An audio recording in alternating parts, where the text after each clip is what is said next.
Landlords requiring and demanding illegal deposits? Yes, that's what we talk about and more with our favorite paralegal, Bita Di Lisi, right after this.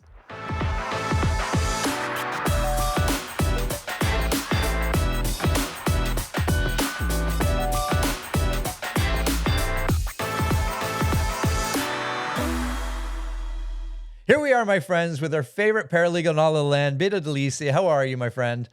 I'm well, Gary. How are you doing? I am doing excellent. We're halfway through November, and you've just told me off camera some pretty amazing news, at least from your business perspective. But share with us. And I know you always started off with a really interesting story, and I find this one really unique in the sense that when push comes to shove, we need the right people working on our team. And obviously, you have a great team. Tell us what happened over the last couple of days. Well, very interestingly enough, we were approached by CBC, the National, to do a segment on the rise of cash for keys. And I was telling you that we've done our stats, and for this year alone, we're almost at 1,000 cash for keys transactions alone, Wow. 987 to be exact. Wow. And what's crazy is because of the delays, the interest rates, the rise of the interest rates, which add to the landlord tenant board delays because many sellers are putting up their properties for sale, and tenants taking the position that I'm not moving out unless you give me an arm and a leg. So cash for keys is on the rise. Huge rise, huge numbers. I actually had one client who sold her property, and she offered her tenant something like 20 or 25,000, and her tenant came back with $60,000. That was their request for That was the 60,000. $60,000. Can you believe that? Wow. No justification. And if they were to go to the board, they would only be entitled to 1 month's rent. That's it. Yeah. So what do we do in that case? Okay, hang on. There's lots of things I want to jump in on. However, without sharing the entire interview or the premise of what happened with the national there, give us a little tidbit of what they were talking about. Were they really focusing on the rise of cash for keys and that type of thing? So they were focusing on the rise of cash for keys from the perspective of a landlord. And then I think they went to interview a tenant. But the way a tenant views a cash for keys is different than a landlord. In some circumstances, Gary, cash for keys is the only option available to some landlords, especially when they've sold their property and the tenant is refusing to leave. And I'll tell you, it's because of the landlord and tenant board delays.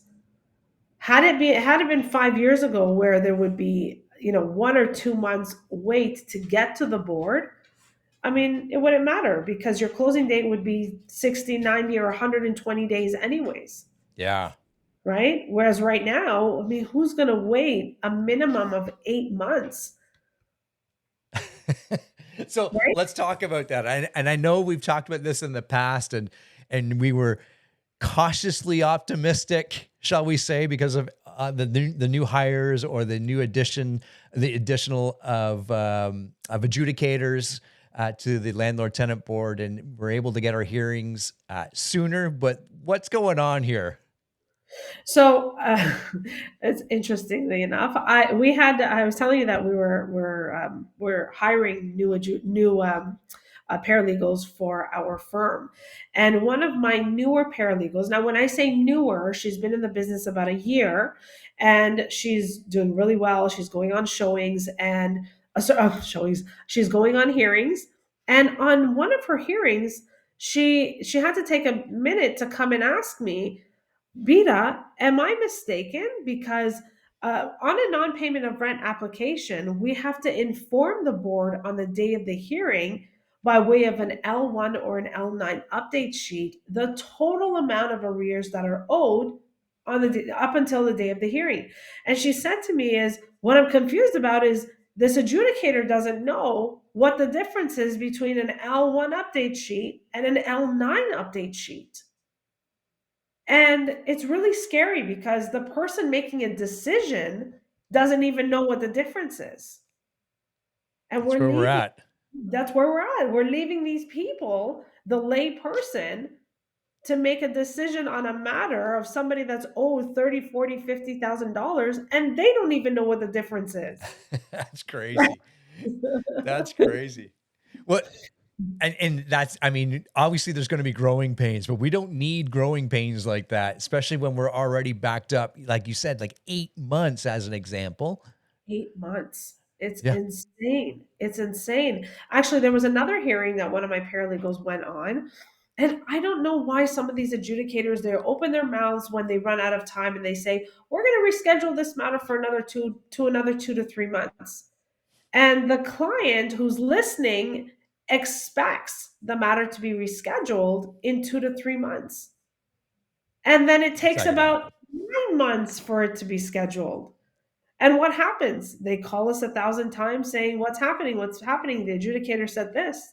And that's why we always say you have to take what the adjudicator says like a grain of salt. Like, Yeah. just because they say they're going to send out their order in 2 days doesn't mean they will. Just because they say they're going to reschedule for the next 2 to 3 months doesn't mean they will. Yeah. Crazy. Crazy. And I know in our environment now, like even after COVID, we're still doing, I shouldn't say still, perhaps in a better case scenario, we're doing all the hearings online through Zoom, right? Yes. Yeah. And how how great is that for you as a business owner to help mentor your paralegals because they're in the next office in their hearing, and she can jump out or he can jump out and just quickly get some verification. I mean, that's one of the good things to come from this, the way I see it. It's great. But not only that, Gary, we get to service all of Ontario now. Yeah. Right? So we get to reach a lot more landlords who need help instead of just the GTA, which Yeah. is fantastic. No, that's really, really good. And everything's recorded now, right? That's a huge piece of the puzzle. Huge, especially when the adjudicator doesn't know the difference between the forms, Yeah. right? Yeah. Oh It's gosh, educational. And as well, I know you've used this in the past. It also helps create evidence, correct? that's right. Huge evidence, evidence Yeah. that can be relied on future hearings. Love it. Love it. Love it. So obviously, we talked about the number of cash for keys on the rise, and it's an interesting world that we live in, right? We see our real estate market or the number of transactions obviously down year over year, and people choosing not to sell. They're trying to figure out how to sell if you're an investor, not sure how to do it. Um, some businesses are on the decline, and others like yours are on the incline, and that's that you can say that's good or bad or either here or there, but that's just what happens in market, as they turn. The other That's thing right. that happens with when the market turns, especially on the rental side, is, landlords will say can get creative. Yes, creative on what they're asking applicants to do with funds and deposits. Talk to us a little bit about prepaid rent, paying 6 months, 12 months of rent up front. Is it legal? How do we do it? Is it possible? What's going on here? Well, we all know that it's common practice in real estate to offer more than the first and last month's rent. We know it's common practice because of the immigrants that are coming in who don't have jobs, who can't provide verification of income. We can't. We also have students who are not working, or their parents are overseas and they're paying the rent. So what happens? They voluntarily offer more than what the law permits or what the law allows the landlord to request. So the law only allows a landlord to obtain the last month's rent deposit equivalent to 1 month's rent and only apply to the last month of the tenancy. Now, we have landlords requesting, so I'm going to say requesting voluntary payments by a tenant. And when they say voluntary, they want to use the term voluntary in the lease agreement to circumvent the act, which doesn't protect you anyways even if the other side agrees.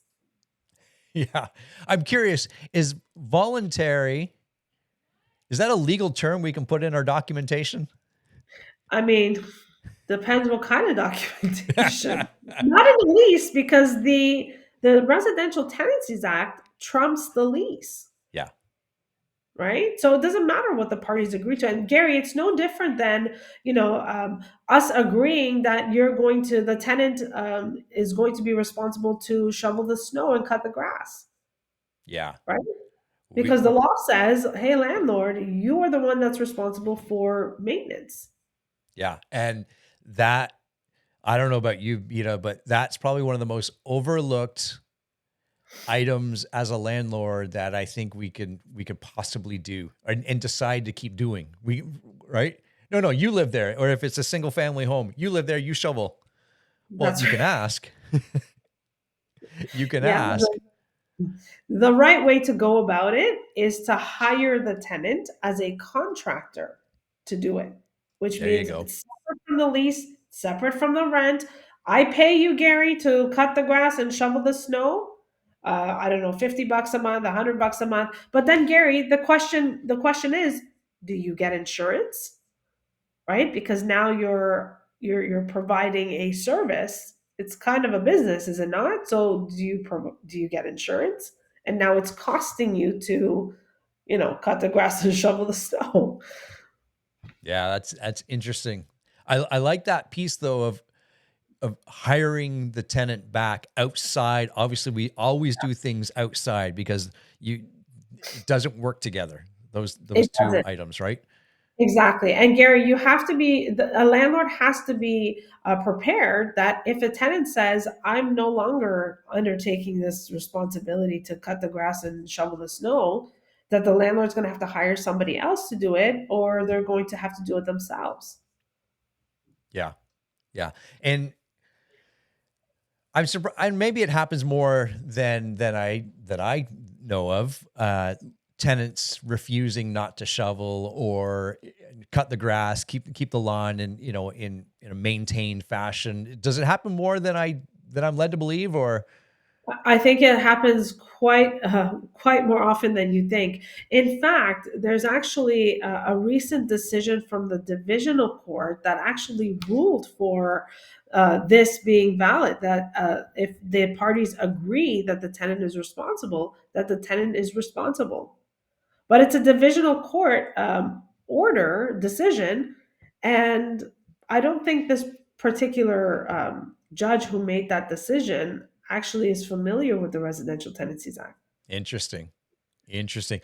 My brain has just gone into math mode, or and I'm thinking, man, like if we're wondering why so many investors are putting up their properties for sale. If you're in a single family home or in an area where you do have grass and you do have to keep up with that maintenance and snow removal, and you're on a variable rate mortgage, your rates of obviously your payments have skyrocketed. And if the tenant refuses in this case to take on any of those extra activities, you're easily another $400 a month. Easily. And Gary, we haven't even talked about the increase in the property taxes, right? Yeah, Nobody talks about the property taxes going up. And what about hydro, heat and hydro? Nobody yeah, talks about that going up, that's right. right?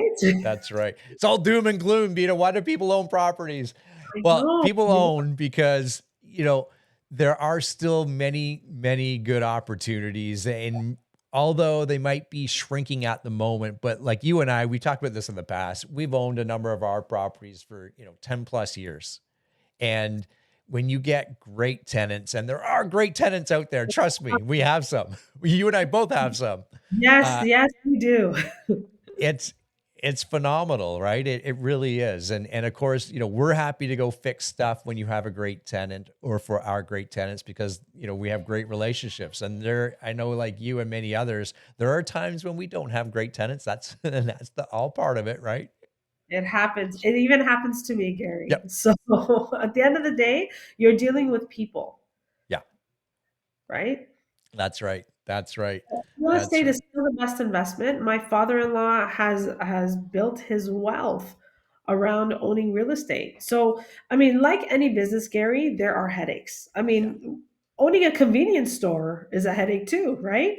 that's right. Well, I mean, again, real estate is still the best investment. At least you have a tangible product, I'm going to say, whether the market goes up or down. People That's are right. always be in need of housing.